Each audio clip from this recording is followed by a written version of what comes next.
First question: what is it like being a new mother and a coach? Look at my hair. It's hard. The truth is, it's hard. There are so many wonderful things about being a mom and being a coach, but doing them together is a challenge. It's still something I'm learning about. Obviously, time management prior to being a mom is hard, just living the life of being a head coach. But also, once you add a child into that, and there's a lot of guilt. A lot of when you're with your child feeling like you should be doing more for your team, or with your team feeling like you should be doing more for your child. So I would say the reality is it's really hard, but I wouldn't change it because I think that my team gets to see that you can do both, and then my kid gets to grow up in a really unbelievable environment. How would you describe your current thinking about Title IX on athletic teams and colleges? Well, I would need to probably look a little bit more into it, but I think that, it's become such a big thing for there to be equality in sports, and in educational opportunities for women. And I think that, we do a great job at the University of Tennessee of having our female athletes have those equal opportunities. Is it perfect everywhere? I'm sure not, but I know it's such a hot topic that I think that most administrations and universities are aware of it, and do a really good job of supporting female athletics. Does being a female head coach feel empowering? I guess. I never thought about it that way. I have had known that I want to coach really forever since I really started playing sports. I knew this is what I wanted to do.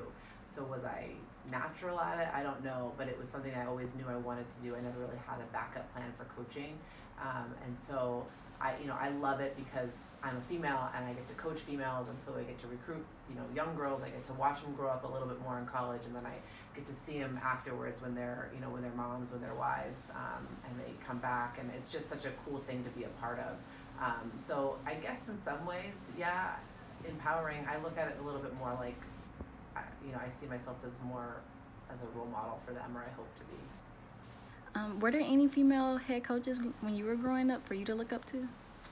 My very first club volleyball coach was a female, and then I pretty much played for males the rest of my career.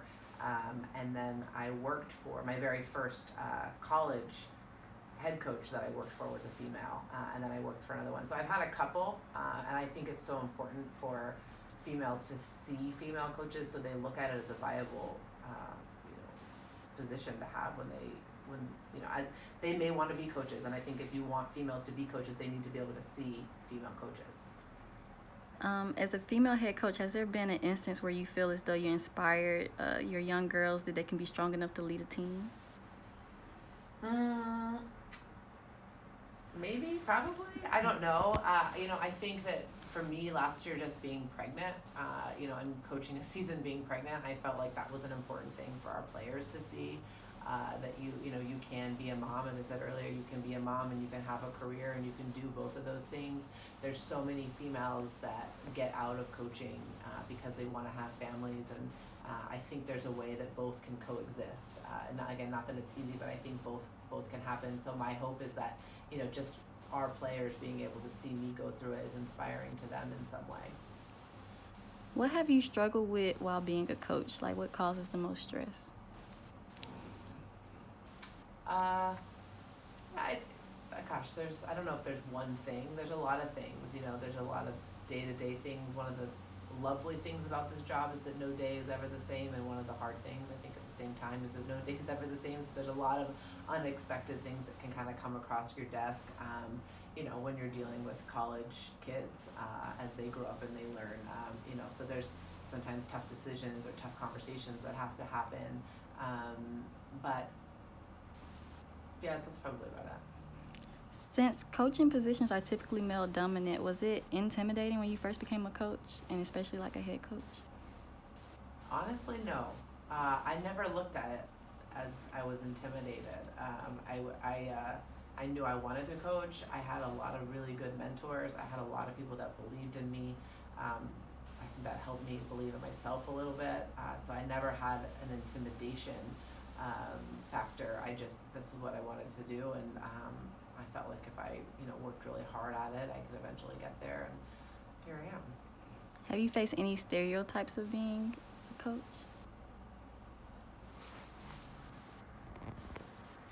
I don't know if anybody would say them out loud, but I'm sure, I'm sure there's people who think, that I could have gotten this position because I'm a woman. I'm sure that happens. But I haven't personally felt them or seen them, but I know that there are them, certainly in this profession. Do you think female coaches are expected to do more? Like, is there a sense of pressure? Not that I've encountered. This is obviously only year 2 for me of head coaching, but I haven't really encountered that, no. Let's see. Can you describe the importance that Title IX has had over the years? Gosh, I don't know where we'd be without it, as females, as athletes, as students. I think it's had a much bigger impact that I could probably talk about in this interview, but it's funny, I actually did my senior project on Title IX in high school, so it's been a long time since I really delved into it, but I think that it's just, 1972, that it went into effect. We're talking almost 40 years ago now. Mm-hmm. It's certainly changed the landscape of college experiences, college athletics, and changed the lives of females in so many ways. And it's interesting to think about coaching, and when female sports started to come along, how many female coaches there really were, and then how it's kind of shifted the other way. And now there's more men coaching females than there ever used to be, even after the effect of Title IX. So we still have a ways to go, but I think that it's definitely impacted all of us in many ways. Are there any improvements you think that can be done with Title IX? Yeah, surely. I don't know what they would be, but I'm sure there are ways that it could be tinkered with that would make it better for all of us. Okay, that's all. That's it? Mm-hmm.